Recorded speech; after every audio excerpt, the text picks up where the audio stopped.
Hello again. This is the boy in his Bible, and we're on Psalm 118. I did a talk once on this psalm, and I decided to see how many references in this psalm was made in the New Testament.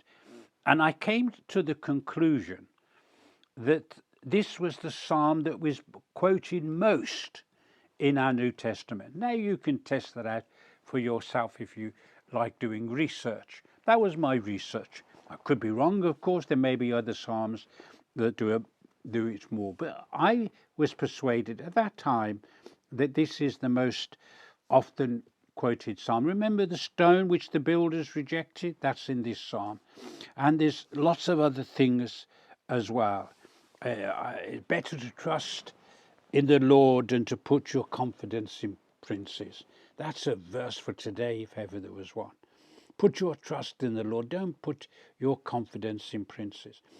I met a gentleman the other day, and I introduced myself to him. He was smartly dressed in beautiful green colours, which I enjoyed. He had a lovely tie that matched it, and a waistcoat. I like people in waistcoats. And he was there to impress. He was looking for a job. And he said, I've come for an interview. I wished him well, of course. And you can put your trust. And he was putting his trust, rightly so for the occasions, but it's much better to put your trust in the Lord for your future than to put your trust in princes. It is estimated by somebody, may not be true, but it's an estimate, that over 50% of us are in jobs we don't like. In jobs we don't like. We just feel we've got to do it, earn some money, pay our wife and our children, and we got the education, and we got this, and we got that, and we got the other. Put your trust in the Lord. It is much better to do that than to put them in princes. Then he goes on to say, the Lord is my strength and song, and is become my salvation.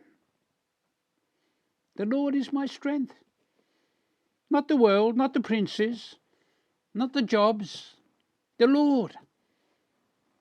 I knew a godly man, and he had a very important position in the shipping industry in Liverpool.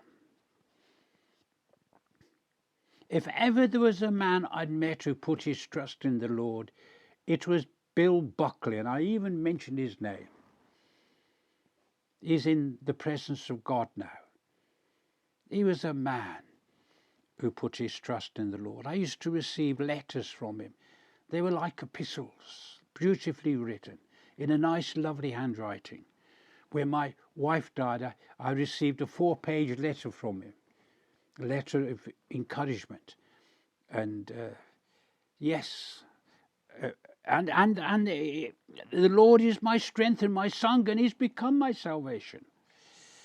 I shall not die, but live and declare the works of the Lord. That's a good one for you. And then, of course, this is the day which the Lord hath made. We will rejoice and be glad in him. Blessed is he that cometh in the name of the Lord. Remember, that's what they sang when Jesus was coming into Jerusalem. And oh, give thanks unto the Lord is his conclusion. Thoughts for today from Psalm 118. Well worth reading over a cup of coffee. Now we come soon to Psalm 119.